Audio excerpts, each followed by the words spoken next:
Educational Bengali Book Summary Episode 2. Why are all the black kids sitting together in the cafeteria? And other conversation about race.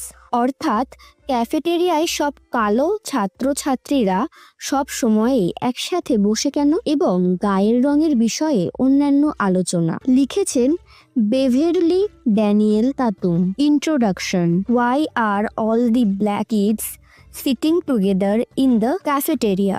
বিভেদের লুকানো সত্য। একবার কল্পনা করুন, আপনি আমেরিকার যে কোনো হাই স্কুলের ক্যাফেটেরিয়ায় ঢুকলেন। কি দেখলেন? ছাত্রছাত্রীরা স্বাভাবিকভাবেই নিজেদের বর্ণ বা জাতিগোষ্ঠী অনুযায়ী ভাগ হয়ে বসছে। কারো সঙ্গে খুব একটা মিশছে না, কথাও বলছে না। এভাবে আলাদা হওয়া কিন্তু কোনো কাকতালীয় ব্যাপার নয়, এটা আমাদের সমাজের গভীরতর